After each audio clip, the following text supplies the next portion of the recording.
Olá, pessoal, tudo bem? Vamos conversar hoje aqui sobre o Usufruto de Demônios, livro do Wisner Fraga, que está aqui com a gente. Livro que saiu pela Ofícios Terrestres. É um livro de contos, a editora é de Campinas, e esse livro saiu agora em 2022. Vou deixar no final da descrição do vídeo o link para você comprar o livro. Tá 50 pilas. E seja muito bem-vindo, Wisner. É um prazer te receber aqui. Muito bom. Obrigado, viu, Ricardo? Pô, muito bacana esse espaço, cara. Obrigado pelo convite. Vamos lá. É sempre um prazer aí bater papo sobre literatura, cara. Bora. Massa. Eu tenho também aqui do Wisner, O que Devíamos Ter Feito. Saiu pela editora Patuá. Esse é 2020, né? 2020, é. 2020. Então, gente, o Wisner, ele é mineiro de Ituiutaba, nasceu em 71, é um ano mais novo que eu, é autor de mais de uma dezena de livros, e ele tem vários romances, como O Abismo Poente, de 2009, O Privilégio dos Mortos, de 2019, e livros de contos, como este de hoje, né, O Usufruto de Demônios, e esse que eu mencionei agora, O que Devíamos Ter Feito. Ele participou de algumas antologias, como 100 Menores Contos Brasileiros do Século. Essa foi organizada pelo Marcelino Freire, e pela Geração 00, organizada por Nelson de Oliveira. O Wisner já foi traduzido para o inglês, para o alemão, árabe, e também quero dizer que ele é uma das inspirações aqui para este canal, né? Já há algum tempo acompanho algumas páginas aqui de resenhas de livro, entre elas a página do Wisner, que Acontece nos Livros, muito interessante, recomendo que você visite lá. E lá ele resenha literatura brasileira contemporânea, fala de literatura estrangeira, faz leituras de textos literários. Gosto muito do seu canal, Wisner. Ele tem uma pegada mais interativa, assim, eu acho bem interessante também. Obrigado, cara. Legal. O livro, né, gente, Usufruto de Demônios, que é um livrinho, então, de 2022, é um conjunto de contos curtos, por isso estou chamando de livrinho, microcontos mesmo, né, que respondem, refletem, criam a partir desse momento muito próximo da nossa história recente, principalmente com relação à pandemia de Covid, mas também passeando pela discussão política ali, do contexto do neoconservadorismo. E também é um livro que eu gostei muito no aspecto formal, achei muito interessante, a gente vai falar disso. Até pensei aqui nas perguntas, um pouco simulando um pouco o estilo do Wisner, né? Acumulando assim umas camadas, um tom mais virgulado, né? A gente vai falar disso. E o livro ele traz um pós-fácil do Gabriel Moraes Medeiros, que também é o editor da Ofícios Terrestres. A gente podia começar, Wisner, falando do título, falando do processo de edição. Vou juntar um monte de coisa, se prepare.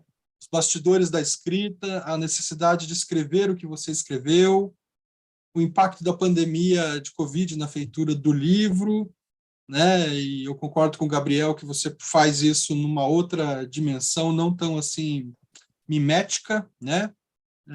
Mais indireta, a forma pela qual você trata esse estado de exceção pandêmico, né? Até coloquei aqui uma pandemia pandemônica. Então, se vira aí, comenta na hora que você preferir essas questões mais iniciais, assim, falando da gestação desse livro. Legal. Então, assim, o título eu vou deixar por último. Então, como eu deixei por último, né, também, e sempre deixo por último, quando eu estou escrevendo e confeccionando um livro, o título sempre vem por último, né? Acho que está tudo pronto ali, o editor fica, e aí, o título, e o título, e o título, né?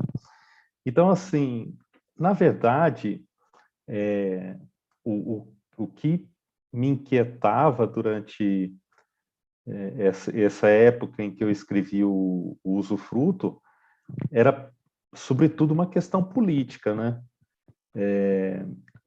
O país, né, no meu ponto de vista, vinha de uma situação de terra arrasada, né? Como eu me sentia, minha casa, na minha opinião, era como se eu estivesse um bunker, né? E, e, e isso já vinha antes da pandemia. Daí, quando começou a pandemia, que realmente, né, muita gente ficou, não podia sequer sair de casa, aí pronto, aí eu me vi nessa guerra, e uma guerra híbrida, uma guerra ideológica, uma guerra política, né? E isso tudo me atingiu profundamente. Não que essa questão toda do isolamento em especial, né? Eu já sou uma pessoa, assim, bem isolada, né? Não sou muito de frequentar círculos sociais, tudo mais. Mas a questão desse ambiente belicoso, né? Isso, você tinha que ir de máscara, todo cheio de né, camuflagem, né? Eu me sentia camuflado, e você tinha que enfrentar não só um vírus que você não conhecia, né? Você tinha que enfrentar as fake news, você tinha que enfrentar o negacionismo, a terra plana, e tudo isso estava em todas as esquinas. Eu ia ao supermercado, era isso que eu via, né? Algumas pessoas negando a entrar no recinto de máscara e assim por diante.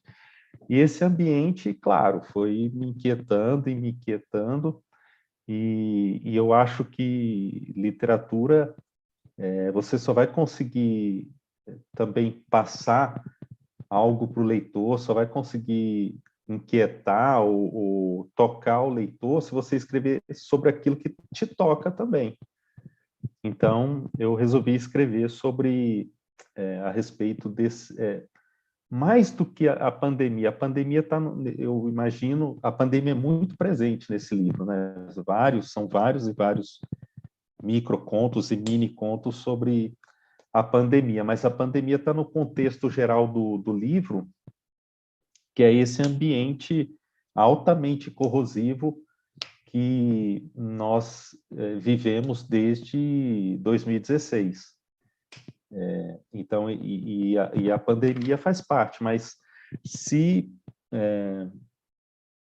o tom da obra é esse tom belicoso, né? Esse tom de guerra que a sociedade adotou, sobretudo a sociedade brasileira, mas de maneira mais ampla, eu arrisco a dizer até um pouco em termos mundiais, mas sobretudo a brasileira, adotou nesse tempo, né? Finalmente caiu por terra todos aqueles mitos, né, do brasileiro cordial, finalmente, mas de maneira muito ruim, né? As pessoas descobriram isso da pior maneira possível. Aí, eu imaginei que, na verdade, é um clichê, é um lugar comum, mas eu sempre tive isso comigo desde muito novo, né? Desde as primeiras rasteiras, os primeiros tombos, que a humanidade, de certa forma, ela não tem muito para onde correr, né? É um projeto, além de muito falho, é um projeto fadado ao fracasso, né? Então, eu ficava pensando nisso, né? E isso é o coração do meu livro, né? A humanidade como um projeto fracassado, né?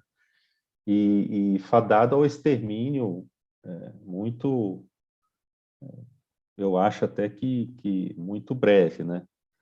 Mas isso vinha martelando a minha cabeça, e durante a confecção do livro eu já vinha tentando, aí já vindo para o projeto gráfico, e antes do projeto gráfico, ou concomitante ao projeto gráfico, acho que o título, né? Eu vinha pensando, como é que eu vou representar isso, né? qual que é o grande símbolo de todo esse aparato de fake news e de manipulação, né? Qual que é o grande símbolo, e sobretudo aqui no Brasil? Eu não tive dúvida nenhuma que o grande símbolo é o demônio, né? É esse, entre aspas, esse mal que as pessoas falam que fica rondando o tempo todo, representa tudo de ruim que pode haver, e que se você cochilar, ele vai te pegar, né? Então, esse demônio como essa representação simbólica, né, do mal, e também representação, aí talvez mais do que simbólica, né, de todo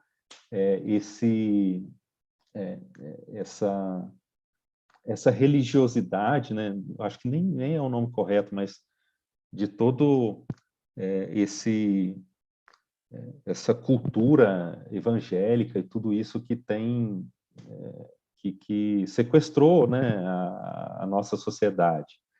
Então, o demônio é isso, né? Essa abstração aí que tem que estar sempre na cabeça das pessoas, porque senão você não consegue também, sem o medo, você não consegue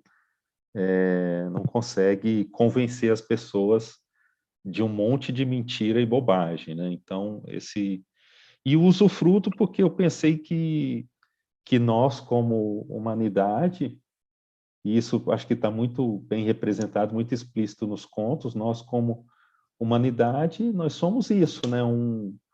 Um reservatório, né? De tudo quanto mal que você possa imaginar.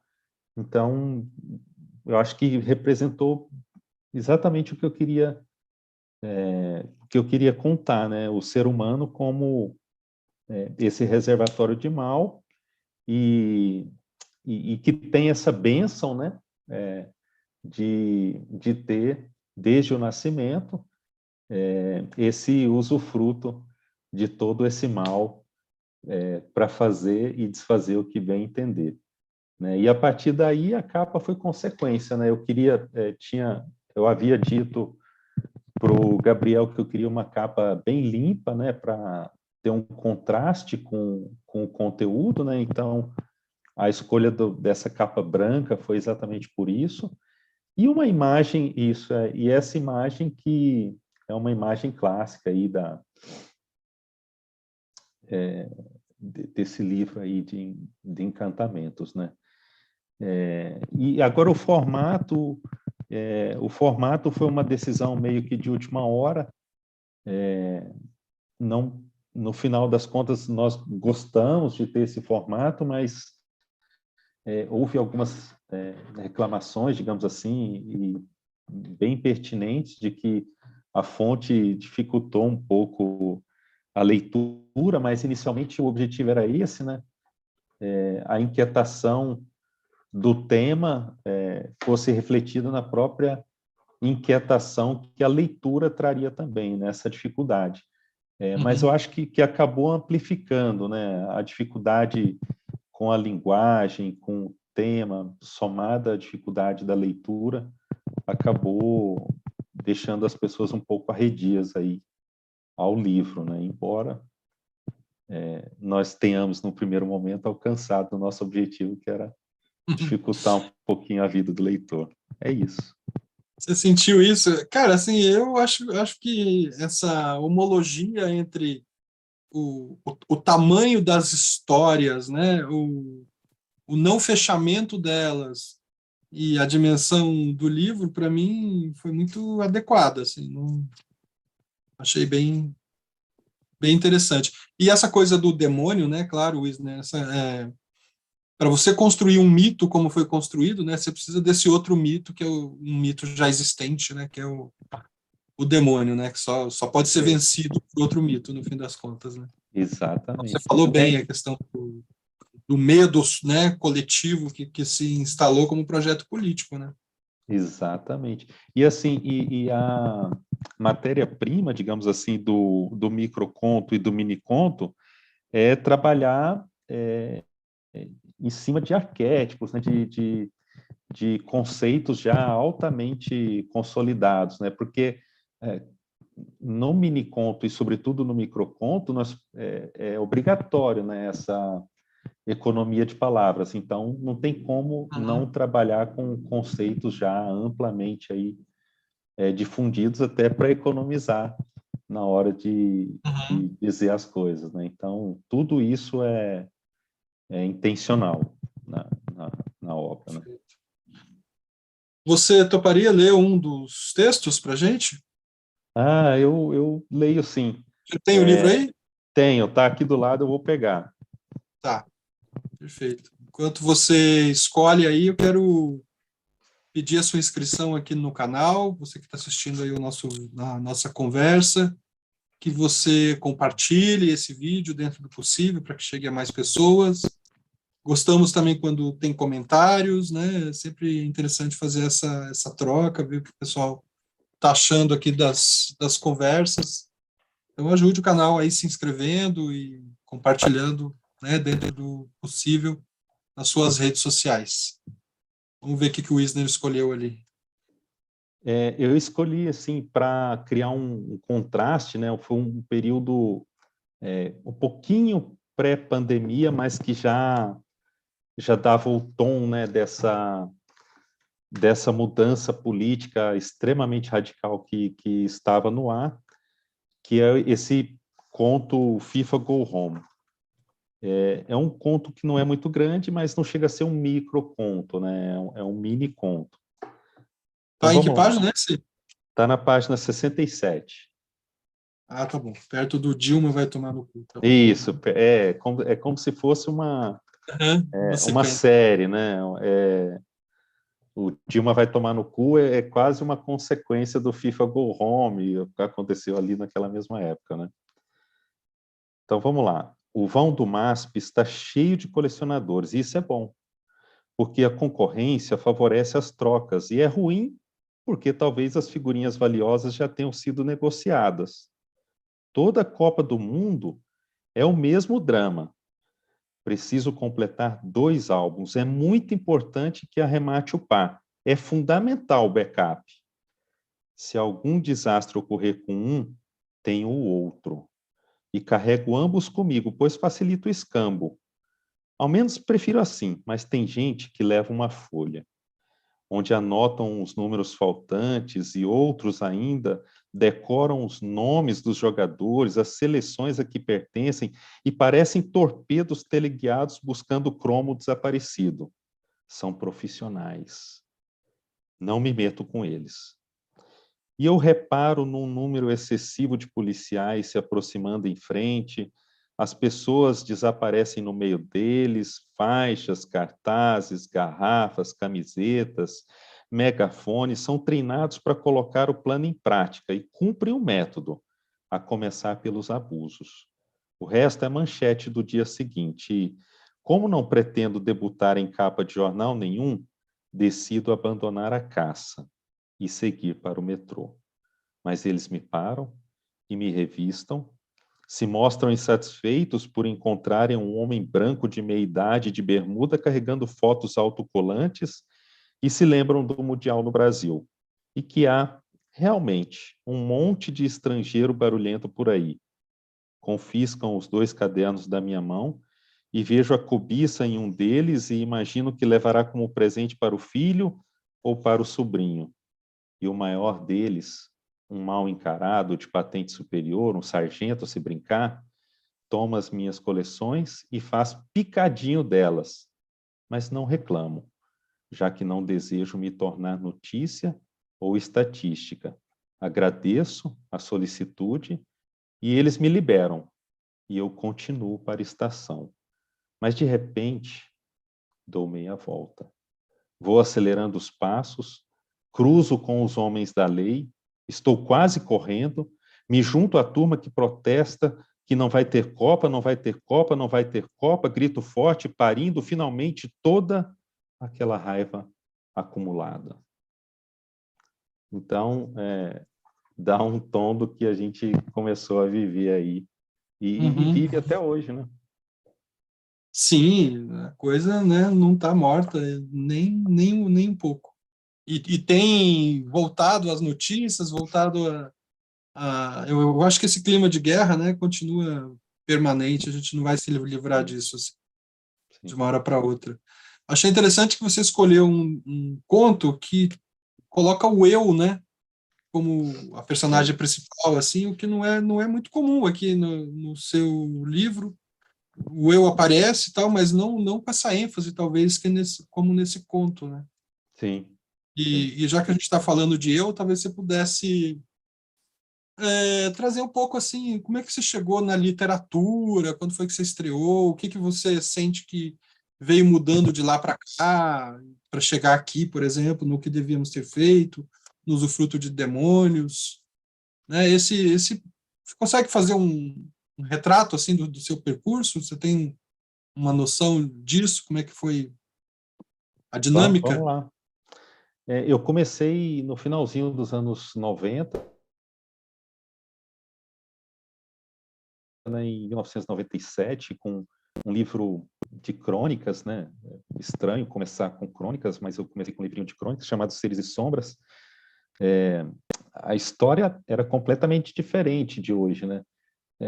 Na época, o quê?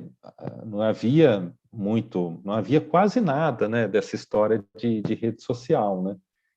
Então, a divulgação se dava sobretudo por e-mail, né? Os e-mails estavam começando também, ninguém, não era assim algo que pô, todo mundo tem internet em casa ou boa parte, até hoje não é todo mundo, claro, né?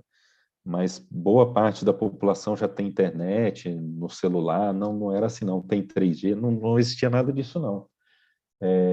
Ainda ninguém tinha celular e internet em casa estava engateando, né? Era aquela coisa de escada, cara pra caramba. Então a divulgação era por meio de jornais alternativos, né? Alguns jornais sobrevivem até hoje. Exemplo aí, Linguagem Viva, né? Para citar um. E a gente fazia essa divulgação nesses jornais, né? Esses bravos jornais aí. Saía uma resenha ou outra, em grandes jornais era muito complicado, tinha é, uma, uma,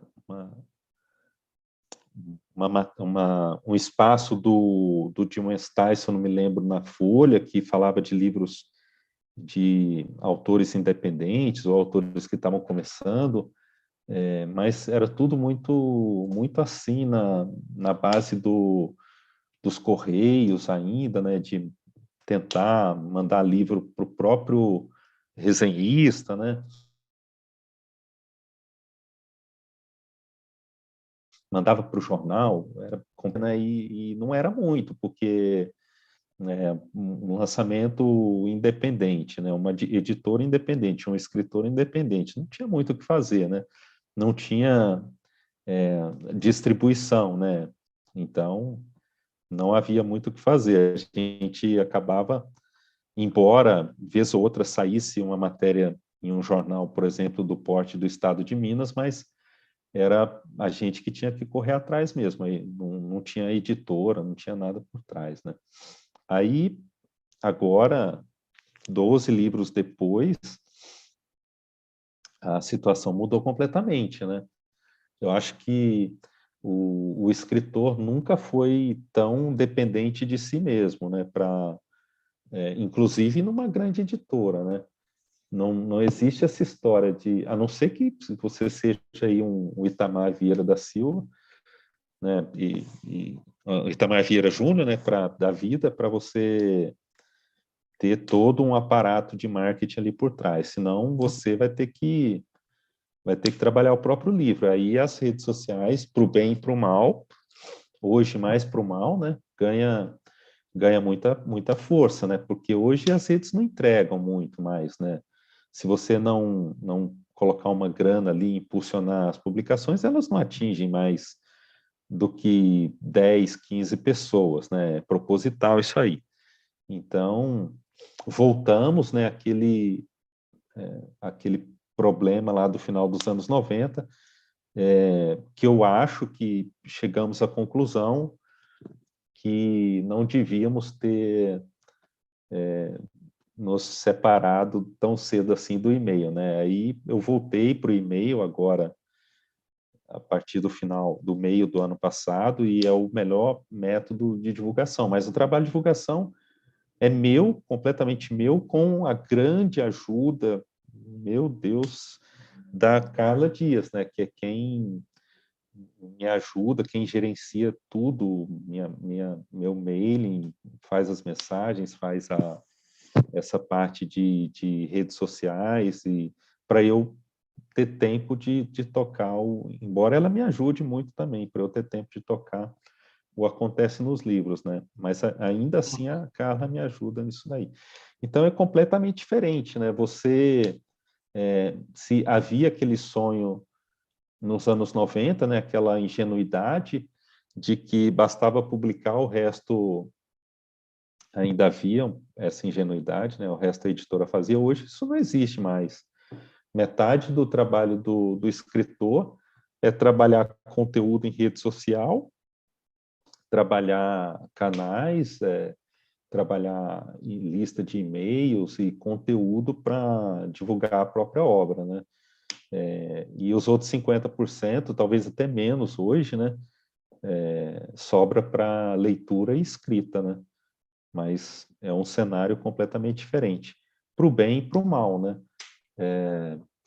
E uma outra coisa também que eu percebo, e aí eu acho que eu acho bem complicado, é que no final dos anos 90, lá no início dos anos 90, quando eu comecei a publicar em fanzine e realmente publicar, porque produzir eu já produzia desde os anos 80, mas publicar de fato nos anos 90,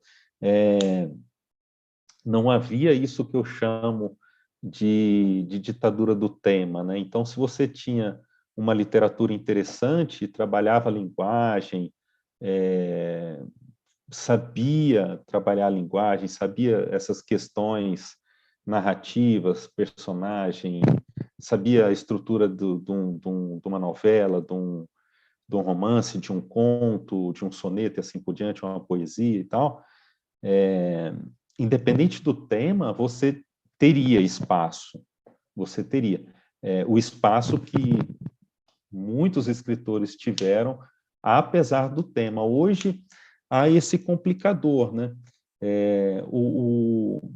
A linguagem, me parece, que está em segundo plano hoje, né? Ela não é primordial.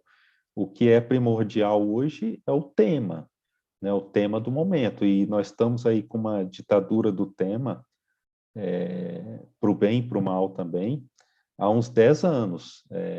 E o problema é que não é o meu tema. Eu acredito muito, e trabalho isso a vida inteira em termos de literatura, que o escritor ele só vai conseguir atingir, só vai conseguir escrever bem, só vai conseguir fazer uma literatura de qualidade se ele tiver um tema, que é o tema que o move, né? Não adianta eu querer escrever sobre o tema do momento que não vai sair nada bom. Eu tenho isso comigo, né? Mas a despeito disso, eu tenho percebido aí que está sendo produzida uma literatura de qualidade duvidosa, que acaba ganhando todo o espaço na mídia por questões de temáticas, né? E, e isso é ruim, isso é ruim. Eu acho que acaba, principalmente para nós, né, que estamos aí há um pouco mais de tempo na estrada, isso não é uma coisa legal, porque se antes já não tínhamos muito espaço, agora o nosso espaço está ainda mais reduzido, né? E sem, enfim, querer tecer críticas mais profundas, eu sei que tudo tem o seu tempo, tem as suas razões e tal, mas eu acho que o ideal seria E eu acho que isso vai acontecer.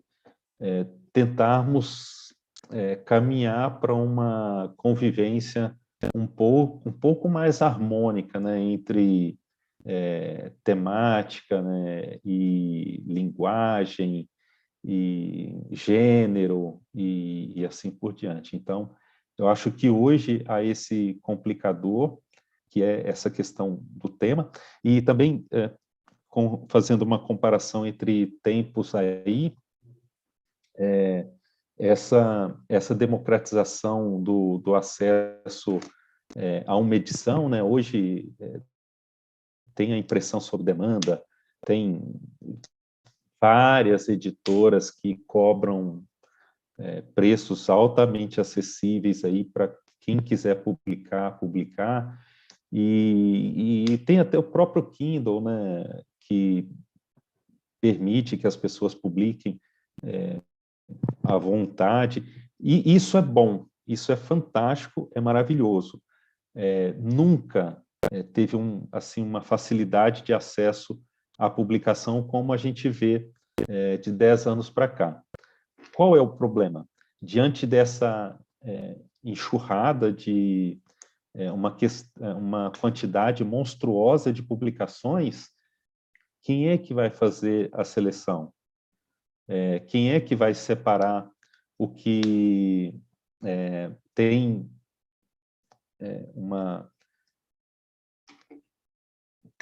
digamos assim, é um termo meio complicado, mas tem qualidade para ser lido, porque eu não consigo, eu jamais conseguiria Uhum, ler todos os lançamentos uhum, de romances publicados no Brasil em um mês.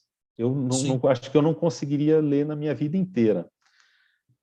Então, quem vai fazer esse filtro? Você viu, por exemplo, o Prêmio Oceanos agora, né? 2.600 e poucos livros. Como é que se seleciona em cima disso, né? Tem esse... Mais do que isso, eu vou fazer uma provocação. Serão lidos os 2.600 livros, né? E assim, ok, vamos contratar, sei lá, vamos contratar 100 pessoas, de modo que cada uma leia uma quantidade ainda assim grande, né? E se um baita de um escritor cair nas mãos de alguém que não curta aquele tema, não curta aquela linguagem? Então, assim, é uma espécie de roleta russa, né? Uhum. É, é uma loteria, totalmente. Talvez acho que a loteria é algo mais fácil, né? O que faz esses livros que estão aí é, sendo divulgados a todo vapor melhores do que esses outros 2.599? O que vai fazer um livro melhor do que os outros, né? Uhum. Claro que se forem lidos os 2.600 livros, claro, haverá critérios objetivos, imagino eu, né? Mas o que nós vemos aí, É. infelizmente, não é isso, né? É uma loteria. A gente tem essa dificuldade de formação de público também, não sei se você acha, mas até um pouco compreensível que a ênfase no conteúdo, que não é de hoje, né? Se a gente for ver assim, sei lá, mesmo a literatura de 30, tem um estudo da Flora Susequinde justamente falando sobre Sim, isso, desse predomínio do naturalismo no Brasil, sim, né? Da literatura enquanto retrato. E isso sim, também dá para a gente pensar na presença da literatura numa sociedade que é pouco leitora, no fim das contas, né? Que tem uma porcentagem pequena de leitores no seu todo. Tem um outro texto do o Antônio Cândido, né, o crítico, ele fala sobre o alto público que existia lá no arcadismo, lá nos escritores lá do século XVIII, né? E se a gente for ver, esse alto público está no simbolismo, está no modernismo, e está na gente ainda, né? Ou seja, continua esse dilema, né, de ampliar o público. Uma das entrevistas aqui que a gente fez aqui com o Regis Bonvitino, Ele fala isso, não se amplia a produção, mas não se amplia o consumo, e quando se amplia o consumo é pelo livro massificado, né? Como é o caso de alguns autores que daí vendem, sei lá, 300 mil, 500 mil livros aí. E, então, o espaço para diversidade eu acho que tem relação um pouco com esse público não formado, né, em termos de leitura. Muito complicado. Talvez a gente pudesse, Wisner, começar a falar um pouco mais do teu livro também agora, voltar aqui, né, um pouquinho. Tem alguns aspectos que me interessam. Tem essa presença da Covid, né, essa presença desse ambiente conservador, né, pelo qual a gente passa nos últimos tempos, e a Covid que também nos afetou diretamente, né, o mundo todo durante praticamente 2 anos aí, está muito presente no teu texto, mas eu percebo também uns espaços de respiro, né, até a Covid, essa coisa da falta de fôlego, e eu percebo uns espaços de respiro no seu texto, por exemplo, a presença da infância, alguns contrapontos, assim como as referências à natureza. O teu livro também é um livro de resistência, acho que o próprio Gabriel fala isso aqui no Sim. pós-fácil dele. Como é que você vê isso, esse aspecto da resistência presente aí na tua publicação? É, sem dúvida. Eu acho assim que, bom, vamos lá. Normalmente esses momentos aí de resistência, de calma, né, um pouco de sossego, digamos assim, né, eles se dão esses momentos no diálogo com Helena, né? Então, na verdade, esse resgate da infância, não necessariamente a infância do narrador, né? Mas a infância dessa personagem enigmática aí, que não tem voz, né? Ela não tem voz, ela é vista pelo olhar do narrador, sobretudo, mas também pelo olhar de outros, né? Ela que simboliza esse momento de calmaria, né? Mas não que seja um olhar muito não, nada, ingênuo sobre a infância, não é isso. A infância com aquele olhar do Rousseau, né? Algo inacabado, algo ideal, frágil, ingênuo. Não é sobre essa ótica, não. E nem sob a ótica de uma época de formação. Também não é isso. Também não é isso. É mais uma espécie de espelho, né? É como se houvesse, por meio dessas viagens, acho que essas viagens, tanto no espaço quanto no tempo, houvesse um tempo maior para reflexão, né? Os outros contos, eles focam mais em fatos, né? São contos mais objetivos ali, apesar da linguagem, apesar da pontuação, mas há o desejo explícito de se contar algo, né? E durante essas interlocuções aí com Helena, não, aí há mais o desejo de abstrações, né? Então, acho que é um momento que eu chamo de momento de contemplação, né? É ali em que o narrador vai buscar um pouco de auxílio na natureza, como você falou, mas também nesse deslocamento temporal para ter esse fôlego, né? Porque senão, não só para o narrador, mas provavelmente para o leitor, o livro acho que acabaria se tornando algo até um pouco insuportável, né? Sem esses momentos, né? E por outro lado, eu considero também, e daí a escolha por não dar voz à Helena, que a Helena, ela diz, e eu acredito muito nisso, acho que a literatura é feita disso, ela diz muito mais nos silêncios, né? Nesses vãos aí que ela Uhum. deixa, né? É como se um vulto passasse e deixasse aquele aroma de tempos e de saudades enquanto passa, né? E aí a gente ganha esse fôlego para uma nova pancada que com certeza virá, né? Então, é mais nesse sentido. Você sabe que eu fui lendo, né? Aí a Helena é algo, palavra, pessoa, personagem que vai aparecendo ao longo de alguns dos textos, né? E de início me gerou assim um certo estranhamento, essa interlocução, o que seria, né? Essa presença desse nome próprio aqui que aparece, né? Aí me deu a ideia assim, será que ele quer dar um tom mais conversado ao texto? Até pensei na Helena até como uma espécie de pontuação ali. E depois eu fui ver no que devíamos ter feito e tá lá a Helena também, né? Em Sim, quase todos os textos, ou todos, né? Praticamente, sim. ali, né? E Helena me acompanha desde 2007, quando eu lancei o romance Abismo Poente. E é isso que eu ia te perguntar. Uhum, é, desde então ela vem comigo. uhum, interessante. E também, de semelhante, né, os dois livros têm essa estrutura virgulada, né?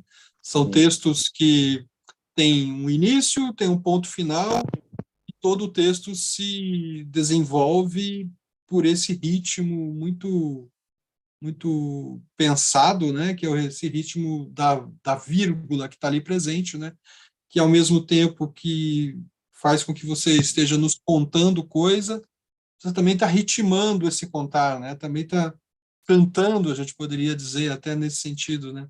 Então, eu queria que você falasse um pouco desse lugar da vírgula nos seus textos, como é que isso surgiu na tua literatura, que eu achei uma sacada estilística assim bem interessante, me deu um alento assim de originalidade bem rico, eu diria.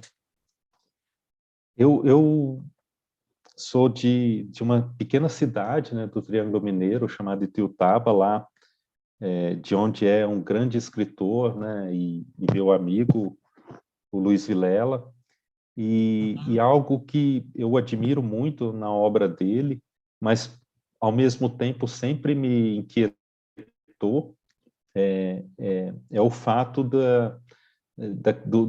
que é o forte da obra dele, né? Que é essa questão dos diálogos, né? Então, me inquietava o fato de o diálogo ser tão comportado, né, digamos assim. Mas, ao mesmo tempo, eu fui entender isso bem mais tarde, ele é comportado porque a estrutura dele foi uma estrutura para ser assim, né? Então, fui tentando entender como que o Luiz construía essa coisa do diálogo para que cada frase tivesse um fim em si mesma, né? E ao mesmo tempo, refletisse muito bem a oralidade, né? Claro que quando nós dialogamos, um está sempre interrompendo o outro, mas o Luiz ele resolve muito bem esse problema quando ele constrói o diálogo com frases muito curtas, que então o outro não tem tempo de ficar interferindo na fala daquela outra personagem. Então isso tudo foi então desde os anos 80 foi me inquietando, né? E, e quando eu escrevo um texto, o primeiro passo é a escrita, né? Então, a escrita mesmo ali, manuscrita, né? Eu tenho canetas, eu tenho umas certas frescuras aí, né? A caneta que eu gosto, tenho o papel que eu gosto, eu escrevo a primeira versão sempre ali à mão. Aí vou trabalhando essa versão, eu vou trabalhando, a mão, aí passo a limpo a mão, até o ponto em que eu chego à conclusão que está razoável para eu passar para o computador. Aí digito, passo para o computador, imprimo, e aí eu faço a minha primeira leitura oral. Eu leio em voz alta, para mim ou para alguém que esteja ali disposta, alguma pessoa que esteja disposta a ouvir, né? E é nessa leitura que eu faço a pontuação. Até então, eu escrevo um texto sem pontuação, sem vírgula, sem ponto, como se fosse um fluxo de consciência, ainda que eu esteja contando uma história, ainda que eu esteja dando voz a algum narrador, né? Então, nessa leitura oral que eu coloco a pontuação. E qual que é a lógica da minha vírgula? A lógica da minha vírgula não é a lógica da gramática, né? Aliás, coisa que eu não acredito muito, se tem algo que eu não acredito muito é na gramática, tenho, enfim, mas é outra discussão. E aí eu coloco, então, eu vou inserindo essas vírgulas. Onde é que estão essas vírgulas? As vírgulas, elas acontecem por dois motivos. Um você já decifrou, que é a questão da sonoridade, né? Então, a vírgula e Helena também, né? O próprio nome Helena é um nome sonoro, né? Eles vêm como pontuação, como você bem disse, né? Então, o primeiro critério de inserção das vírgulas é esse, é o critério da sonoridade, né? Quando duas palavras juntas não ficam de maneira, se não ficam adequadas, né, dessa maneira sonora, então elas são separadas. Quando a coisa é muito irreversível, então uma das palavras tem que sair fora, tem que sair, né, do texto. Então, esse é o primeiro critério. O segundo critério é o tempo do leitor, né? É o tempo. Eu imagino todo leitor, mas aí, claro, é só a minha imaginação, mas que todo leitor de algum livro meu vá tentar, em algum momento, uma leitura em voz alta. Então, é o tempo da respiração do leitor, digamos assim. Esse é o segundo critério das vírgulas. Então, a minha gramática, né, o modo como não, minha gramática é muita arrogância, né, mas o modo como eu uso a gramática é esse modo da sonoridade e também do tempo do leitor.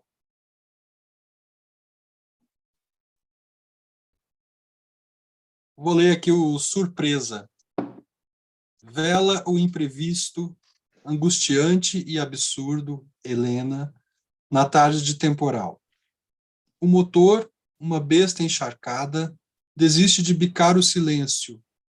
O carro, reduzido a uma câmara de sobrevivência, clama por um Deus que pode ou não atender à súplica dele, conforme o câmbio da fé. Torce da cabine para que a água não entre, para que o veículo não tombe, para que o aço resista, para que a chuva se renda, enquanto é arrastado pela correnteza. Eu vejo que eu percebi assim que mesmo nos contos não diretamente que fazem menção à pandemia de Covid, há uma situação próxima de uma situação que é desvalida ali, né, sobre a qual a gente não tem controle, que a gente vai ser levado pela correnteza aqui da inundação, do temporal. É muito angustiante o teu livro, Luiz, né? Para ser bem sincero, assim, tem passagens muito angustiantes e um peso que você obtém no mínimo. Então é muito interessante porque é complicado fazer funcionar o peso, né, na síntese. Então acho que você consegue muito bem isso e trabalhando sem fechar também, né? Assim, nessa lógica do fragmento, né?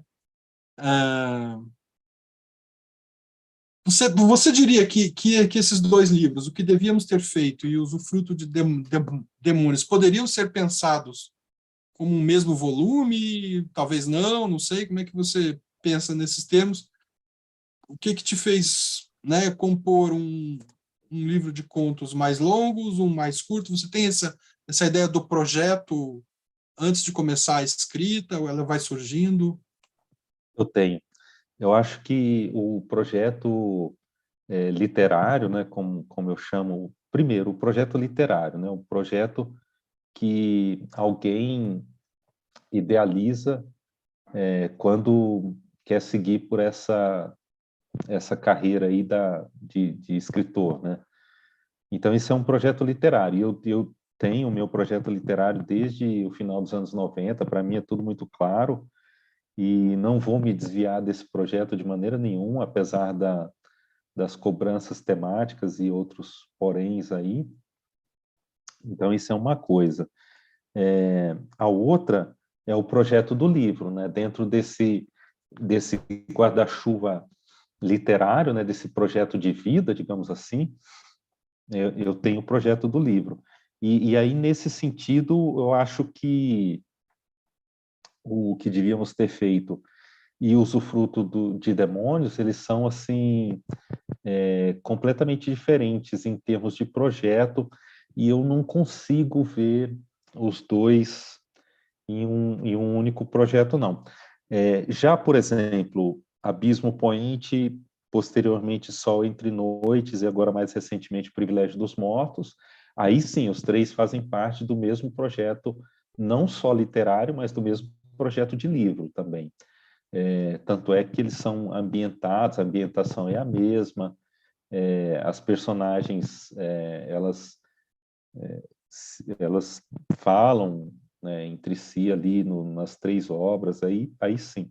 Mas o que devíamos ter feito, apesar também dos dois serem livros de contos, mas não há assim um diálogo direto, não. O que devíamos ter feito, ele usa o Fruto de Demônios, então, é um livro mais político, né? O objetivo dele é lidar ou tentar trazer, né? Não lidar, tentar trazer esses dilemas que você sacou muito bem aí, trazendo esse conto angustiante lá da pessoa trancada num carro durante uma enxurrada, mas trazer essas situações limite, né? É esse o objetivo, né? A política, a Covid, são todas esse clima, né, de guerra que a gente tem vivido, são todas situações limites pelas quais nós temos passado aí, sobretudo nos últimos 6 anos, né? Apesar de ter sido feito durante esse tempo aí de manifestações políticas, enfim, de extremos e tudo mais, mas o objetivo do que devíamos ter feito, apesar de tudo, é um livro que traz um pouco mais de esperança, eu acho. Então, o tema principal do que devíamos ter feito, como o próprio nome indica, é assim, aquela velha questão humana, né? Aliás, foi a frase assim inicial que me impactou para escrever o livro todo. Nós sempre vamos estar diante de bifurcações, né? Qual o caminho escolher? E quando a gente escolhe um caminho, o que sempre martela a nossa cabeça, para o bem e para o mal, se eu tenha sucesso ou não por meio desse caminho que eu escolhi, sobretudo em situações em que nós não temos o menor controle, né? Então, por exemplo, o próprio conto que devíamos ter feito é uma situação de doença, né? É um casal, uma filha está doente e eles perdem todo aquele, claro, né? Aquela ideia muito ingênua de que nós temos algum poder sobre alguma coisa e eles tomam uma decisão, não se sabe se a respeito do tratamento, né, dessa filha, não se sabe se a decisão foi correta ou não, o conto não revela, mas o constante questionamento, né, nessa bifurcação, escolhemos o caminho certo? Pode ser. E se escolhêssemos o outro, será que não teria sido diferente? Teria sido diferente, óbvio, né? Mas será que não teria sido melhor? Então, esse o questionamento. Mas eu olho isso sempre de uma maneira, no caso desse o que devíamos ser feito, né? O que devíamos ter feito, um pouco mais esperançosa, digamos assim, né? Eu achava que eu criei esse livro no momento em que eu pensava que sim, as pessoas têm que também ter esse pequeno, né? Essa esperança, né? Essa quase luz ali no fim do túnel, senão a gente vai acabar vivendo numa sociedade impossível, né?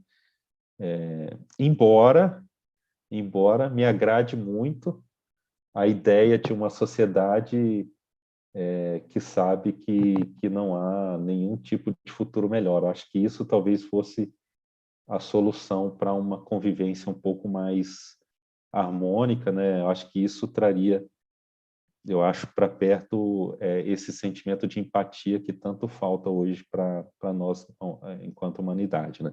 Mas foram momentos diferentes, então esses contos do que devíamos ter feito, eles tentam trabalhar essa questão. Então todos os contos trazem essas situações em que há uma bifurcação em algum momento, a personagem escolhe um caminho, mas sempre fica se perguntando, poxa, e se eu tivesse ido por aquele outro caminho, né? E acabam remoendo essa questão, que é uma questão que não, para a qual não tem solução, né? Então, esse livro foi escrito antes da era Bolsonaro, o que devíamos ter Não, feito. sim, alguns contos, sim. Alguns contos ele começou, na verdade, o meu processo de, apesar de eu ter com 2 ou às vezes 3 projetos de modo simultâneo, né? Então, enquanto eu trabalhava o que devíamos ter feito, eu já tinha o projeto do Usufruto de Demônios e já vinha Uhum. escrevendo os mini-contos de Usufruto de Demônios. E, ao mesmo tempo, eu trabalhava também no Privilégio dos Mortos, então acabo terminando e, enfim, né, não consigo Uhum. terminar todos os projetos de maneira simultânea. Uhum. Mas eu comecei a escrever o que devíamos ter feito ainda durante aquele processo lá de 2016, né, altamente questionável e sofrido também. Então, comecei a escrever no final lá da Dilma, passei pelo Temer e comecei o últimos contos do que devíamos ter feito já foi escrito sob a batuta assim do Bolsonaro. Que bom que você falou batuta, porque eu falei a era Bolsonaro, eu me arrependi profundamente. Que desrespeito à ideia de era, né? Mas, Então, é, mas é por aí. eu estava te perguntando isso justamente pelo seguinte: eu tenho um livro de poesia lançado em 2020, saiu pela Medusa, e ele também é um livro escrito nesse mesmo período, né, que você mencionou sobre o que devíamos ter feito, e o título é Algo Chega Tarde Demais, que eu acho que tem o mesmo ar assim desolado, ainda que levemente ainda prevendo que possa haver alguma esperança, né? Afinal, algo chega, né? Mas infelizmente chega tarde demais. Em relação a esse seu título que devíamos ter feito, que tem um quê de desolado, né? Você fala em esperança, que talvez perpasse os contos. Eu de fato só dei uma lida assim por cima no que devíamos ter feito, mas eu acho que combina, e foi lançado em 2020 também o meu livro. Então, acho que a gente estava vivendo assim esse momento ainda sem saber muito bem no que o país tinha se metido, né? Assim, com aquele impacto que se tornou mais demoníaco com a pandemia da Covid, com certeza, né?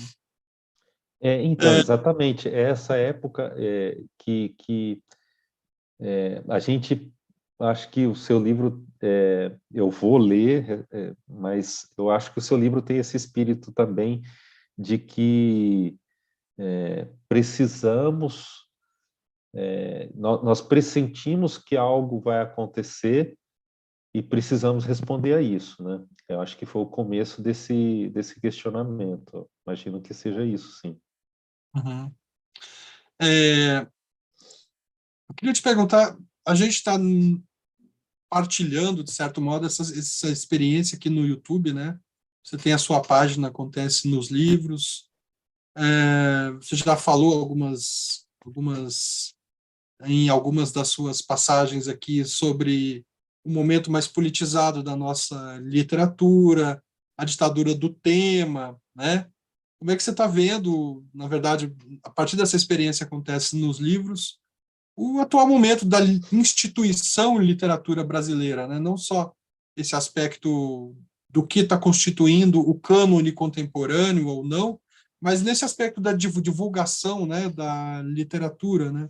Afinal de contas, a gente está aqui, por um lado, por uma paixão, um engajamento formativo, né? Uma paixão pelo literário, mas também nesse ambiente que eu estou denominando aqui de servidão voluntária para um grande capital, que é o YouTube, né? Entre outras plataformas que a gente tem aí. Como é que você vê essa tua experiência nesse contexto? Essa pergunta... Bom, vamos lá. Primeiro, a respeito da presença no YouTube, né? Bom, da mesma forma que é muito paradoxal, né? Porque da mesma forma que nós damos preferência, eu, no meu caso, sobretudo, é uma questão de preferência. Eu sempre quis e acredito que eu vou continuar querendo publicar por editoras independentes e, se possível, eu estou quase chegando nesse momento aí de autopublicar de fato, né, agora. Montar um selo, ou talvez nem chegue a selo, mas algo que eu use para publicar meus próprios livros. Acho que esse é o meu destino, né? Assim, é onde eu quero chegar, né? E devo chegar muito em breve nisso daí, que é, de fato, ter controle total, né, sobre aquilo que eu produzo, inclusive esse controle financeiro, né? Então, esse é o primeiro ponto. Por É o meu outro caso, lado, só para. É o meu caso, perfeito. eu estou nesse caminho.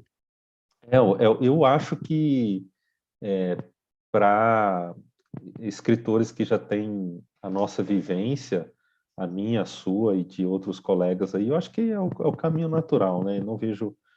Uhum. Nós acho que já temos um mínimo de segurança para não precisarmos tanto. Claro que nós sempre vamos precisar, tinham 2, 3 leitores para fazerem essas leituras críticas. Pelo menos eu, todo livro, não passo sem 2 leituras críticas, né?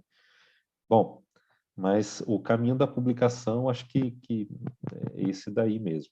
E, por outro lado, né, estamos presentes em Instagram, e eu, pelo menos, sou muito ativo, às vezes menos, às vezes bem mais, no Instagram, Facebook já meio que deixei um pouco de lado, mas o Instagram e, sobretudo, o YouTube, né, que são empreendimentos de mega corporações, né? E nós somos ali, nós trabalhamos de graça para eles, né? É isso. Mas, por outro lado, pelo próprio fato de ser algo tão grandioso assim, é o que nos oferece o mínimo de qualidade que a gente precisa para disseminar algo que, de nossa parte, pelo menos, é gratuito, né? Então, por outro lado, há essa necessidade de conteúdo de qualidade que você faz, e eu também, com a minha autocrítica, eu acho que eu faço, e de forma gratuita, né? Por outro lado, a gente cai nessa espiral aí de que essas redes sociais também, elas, elas precisam de grandes perfis, né? Então, nós acabamos, de novo, ficando um pouco ali esquecidos. Mas esse nosso esquecido, talvez seja em comparação com quem, né, tem canais monstruosos aí, mas eu considero que hoje o acontece nos livros, eu até escrevi isso em uma postagem no Facebook com o objetivo, acabou que aconteceu outra coisa, os comentários levaram para outro caminho, mas quando eu vejo assim, um vídeo meu com 400, 500 visualizações de um livro alternativo, e eu tenho certeza que dessas 400 visualizações, dois que visualizaram compraram o livro, eu me sinto um cara de, assim, sucesso. Como que eu jamais imaginava que 500 pessoas, jamais podia imaginar que 500 pessoas assistiriam um vídeo sobre um livro de uma editora independente, né?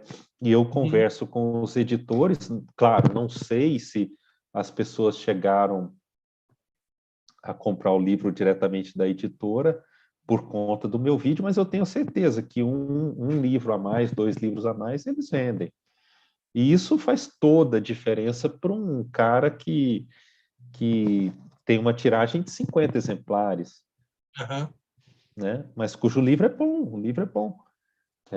Então, eu acho que nós estamos imersos nesse sistema de né, produção, né? O YouTube nada mais é do que isso também, faz parte desse sistema de produção, sistema capitalista e assim por diante. E não há como nós não fazermos parte disso também, né? Por mais que eu, por exemplo, na minha vida pessoal dê preferência a culturas orgânicas, a alimentos não processados, ultraprocessados jamais, mas não processados e tal, mas em algum momento, em alguma dimensão, é inevitável que a gente caia nas mãos desse sistema, porque nós estamos imersos na sociedade, né? Então, se existe o YouTube, se existe Facebook e assim por diante, por que não tentarmos tirar algo de bom disso, né? Então, eu vejo mais ou menos sob esse olhar, né? Sob essa ótica aí. Agora, com relação ao meu canal especificamente, eu tento. Eu inicialmente era um pouco mais pessimista, né? Eu achava que não fosse conseguir jamais formar um público mínimo, mas eu acho que em alguma, claro, né? Em alguma proporção a gente acaba conseguindo trazer algo, ainda que seja para leitores experientes, mas em alguma dimensão, né? Alguma proporção a gente consegue formar um público ali, né? Então, eu dou um exemplo do livro Cão Tinhoso lá, né? Que muita gente, muito escritor e leitor, muito escritor que assiste ao canal, né? Que não conhecia o livro. Então, em algum momento a gente consegue formar assim um público que ou ampliar, né? Se não formar, ampliar um Uhum. pouco. Uhum. Mas o meu objetivo nesse canal, só para não me estender muito, é o seguinte: eu tento, eu recebo, eu não tenho nenhum tipo de convênio, digamos assim, como outros canais maiores aí que falam de literatura têm. Então, eu não tenho acordo com nenhuma editora, então eu compro todos os livros, ou os autores me mandam, ou às vezes alguma editora me manda sem que eu peça, mas não tenho nenhum tipo de acordo, assim, me mande o livro tal que eu vou falar sobre ele. Eu tenho total liberdade sobre a escolha dos livros. Então, às vezes, eu vou numa editora, a Patuá, vou na Penalux ou algum outro e, e digo, olha, me veja aí sei lá, 10 livros de prosa ou 20 que você acha que vale a pena, de fato mesmo, são livros que você está investindo ali, pesado, que você acha que são livros que podem ser revolucionários, né? Porque, caso contrário, como eu te falei, a demanda de leitura é monstruosa, né? Trago esses 20 livros para casa de uma editora, de outra, aí acumulam-se ali 200 ou mais, e eu tento comprar, ainda que os editores me façam descontos e tudo mais, mas eu acho que tem um trabalho ali, não acho justo que eu não pague por esse trabalho de autor, da editora. E aí vem o meu trabalho, que até certo ponto não é tão dramático assim, né? Eu tenho o hábito, até porque senão eu vou me sentir culpado, né, de pegar todos esses livros e ler. Mas eu, às vezes, eu não chego a ler o livro inteiro, né? Para resenhar, não, os livros resenhados são lidos, relidos, claro, né? Mas eu faço essa seleção, né? E então, alguns livros eu realmente não passo da 15ª página e vejo que não tem condição, não atende ali aos critérios que eu estabeleci, então, Uhum. infelizmente, é a chance que eu podia dar diante de tantas leituras aí a ser feita. E aí abandono, nisso são, para cada livro que eu escolho para o canal, são 5 ou 6 leituras que eu deixo de lado. Então, de certa maneira, há essa peneira aí, né? E o critério que eu então estabeleço para o canal, antes eu já escrevi muita resenha para jornais, Estado de Minas, Jornal do Brasil e outros jornais. Ali a gente não tinha muita escolha, né? Era o livro que Sim. eles escolhiam, né? E o canal eu queria justamente o contrário, que era o livro que eu escolho, né? Então, eu só falo de livros que eu acho que são bons, né? Então, eu sempre digo isso, que ninguém vai ver eu acabando, destroçando um livro no canal, como eu fazia quando eu escrevia para jornais, né? Não, por Uhum. quê? Porque eu já fiz a literatura brasileira é ótima, é linda, tá tudo maravilhoso. Não, não é isso. Eu fiz uma peneira, eu já fiz a seleção. Aqui estão aqueles que eu considero livros muito dignos de nota. E aí, recentemente, para facilitar esse olhar, né, de quem assiste aos vídeos, né, fiz ali um critério, assim, né? Então, de estrelinhas, né? Coisa que no início eu era relutante e tal, mas acho que acaba facilitando a vida de quem está assistindo, né? Então, Uhum. uma estrelinha, começa com uma estrelinha, que é um livro bom, 2 estrelinhas, um livro muito bom, 3, um livro ótimo, e 4, excelente. Então, não tem zero, meia estrelinha, não tem zero, não tem livro ruim, porque o livro o Sim. ruim não vai ser comentado no canal. Então, é isso que eu queria também falar sobre o canal aqui.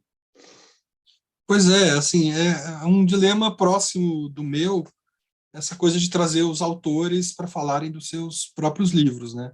Ainda que o autor também, falando do seu próprio livro, também seja uma espécie de leitor, né? Sim, Agora, eu procuro, assim, sempre relativizar a coisa de que o protocolo de leitura, que talvez, que porventura o autor ou a autora traga aqui, é um protocolo de leitura, né? Então, não necessariamente a gente precisa se pautar por ele, né? Então, Perfeito. também, assim, evito muito que a conversa vá para aspectos mais, assim, da subjetividade, aspectos do narcisismo do autor, que também acontece, né? E por isso a ideia de trabalhar com um livro. Eu acho que o seu canal, na medida que também faz a leitura de livros, também a gente acaba atingindo um pouco essa impessoalidade, né? Que senão a coisa fica muito egóica e muito, né, voltada Perfeito. para esse cultivo do autor, né, do Exatamente. gênio, etc. A Exato. gente consegue escapar um pouco disso. Cara, foi muito bom conversar contigo. Vou deixar a recomendação do Usufruto de Demônios, então, a gente deixa o link para Legal. vocês comprarem o livro, né? Você tá com projetos novos aí? Você está sempre escrevendo, né? Estou Em sempre termos de escrevendo. Eu estou livros, você tem alguma coisa para sair aí? Tem sim. Eu estou com 3 projetos, na verdade, né? Eu acabei de finalizar recentemente. Existe um prêmio aqui no estado de São Paulo, que é o PROAC, né? Que é um prêmio da Secretaria de Cultura do Estado de São Paulo que financia publicações, né? Digamos assim. E, e praticamente todos os meus livros, né, exceto o Usufruto de Demônios, mas o que devíamos ter feito, sim, Lúcifer e outros subprodutos, sim, enfim, Abismo Poente, todos, Sol Entre Noites, todos saíram com esse prêmio, né? E aí, o ano passado, junto ao Gabriel da Ofícios Terrestres e o Fábio Mariano, escritor de Campinas, nós ganhamos para escrever, nós ganhamos o projeto do PROAC para escrever um livro que se chama Abaixo da Bandeira, né? Que é um livro escrito a 6 mãos, né? Então, Uhum. mas acabou que o projeto foi modificado, assim, em termos estruturais um pouquinho, e cada um vai contribuir, embora um conto dialogue com o outro, não, um conto não, um escritor dialogue com o outro, cada um contribuirá com 5 contos, né, para esse livro. Então, eu passei um tempo trabalhando esses 5 contos, finalizei agora, a semana passada, dia 10, né, um pouco, nossa, semana passada não, já vão 11 dias. Bom, finalizei, então esse projeto já está finalizado, Abaixo da Bandeira deve sair agora em julho ou agosto pela Ofícios Terrestres, né, com esse selo da Secretaria de Cultura de novo, do Estado de São Paulo.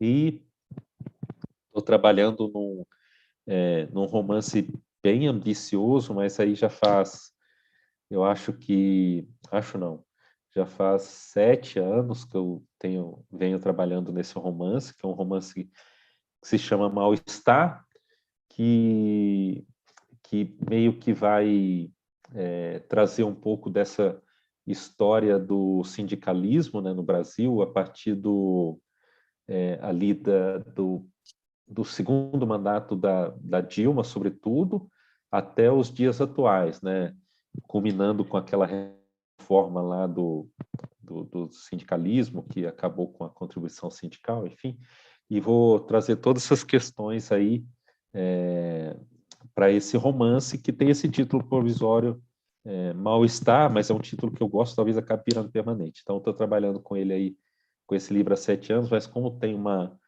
uma coisa teórica muito pesada em cima dele, de educação sindical, toda essa parada aí, histórica também. Então, um trabalho de pesquisa muito pesado, por isso que ele é um trabalho mais demorado, né? mais pesado aí. E eu estou finalizando, vou lançar, eu acho que agora em maio, o Usufruto de Ruínas. E eu vou explicar o que é exatamente isso. Então, eu lancei o Usufruto de Demônios o ano passado, e a minha obra, ela tem 2 pontos cruciais nela, né, que eu trabalho, que é a questão do narrador, né? Eu venho tentando criar eu estudo muito essa questão do narrador e venho tentando criar desde Sol Entre Noites, tá? Em Abismo Poente eu não tinha isso muito claro. Um novo tipo de narrador, que é um narrador que eu também dou um título provisório a ele de o narrador picareta, né? Que é aquele narrador que ele conta um monte de mentira, ele engana o leitor, ele dá informações erradas, né? Tipo um narrador fake news, né? Então, estou tentando, em contraponto ao narrador onisciente tradicional lá do Victor Hugo, né? Então, eu tenho isso e agora eu levo ao extremo e trabalhei muito no Privilégio dos Mortos isso, e que às vezes assim, o narrador, ele, além de falar muita besteira, ele também ele dava informações erradas, né? Então, às vezes ele falava que o fulano estava, por exemplo, num Maverick vermelho, e 10 páginas depois ele falava que, né, sobre essa mesma cena, ele falava que o mesmo fulano estava num Opala amarelo. Né? Então, para dar isso para o leitor que não confie no narrador, né? Nunca confie no narrador. E aí, então, o Usufruto de Ruínas vem isso. Eu vou fazer um contraponto direto ao Usufruto de Demônios. Então, o que eu fiz? Eu peguei vários contos do Usufruto, não, todos os contos do Usufruto, ou 95% dos contos do Usufruto de Demônios, e reescrevi sob Olha um só. outro olhar. Sob um outro olhar. Então, eu considero a minha obra, é o segundo ponto, né, que eu tenho sempre claro desde que eu comecei na literatura, que a minha obra é uma obra aberta, né? Ela está em aberto e é aberta também. Então, não só eu, mas qualquer outra pessoa pode desconstruir ou reconstruir a minha obra. Então, eu estou tentando reconstruir o Usufruto de Demônios. Então, eu reescrevi várias histórias, acho que 95% das histórias, e criei mais acho que umas 15 ou 20 narrativas breves também, contos muito curtos, questionando alguns pontos algumas teorias lançadas no Usufruto de Demônios. E então Puxa vida, viu? se chama Interessante. Usufruto de Ruínas e vai vir aí. Inclusive, isso vai ficar muito claro, até já que você questionou, desculpa me alongar, acho que eu vou ser bem rápido agora, a questão estética, né, do projeto gráfico é muito decisivo na minha obra. Então, a capa vai ser assim, eu vou usar a mesma imagem, só que eu vou fazer algumas modificações na imagem, em vez de ser a imagem preta sobre um fundo branco, vai ser o fundo preto sobre a imagem branca. Então, para trazer esse questionamento, né, para deixar o leitor assim, se alguém algum dia for fazer algum tipo de olhar, ele vai sacar que eu estou me questionando, né? Estou questionando aquilo que eu escrevi em 2022. Uma espécie de um negativo, né? Essa Exato. imagem que passou aí. Mas, cara, tivemos aqui com o Isner Fraga, então, gente, maravilha de conversa, né? Muito esclarecedora. Falamos do Usufruto de Demônios. Te agradeço. Foi Eu que ótima agradeço. conversa. E semana que vem a gente volta aí com outro livro. Até lá. Valeu, obrigado, Ricardo. Um abraço.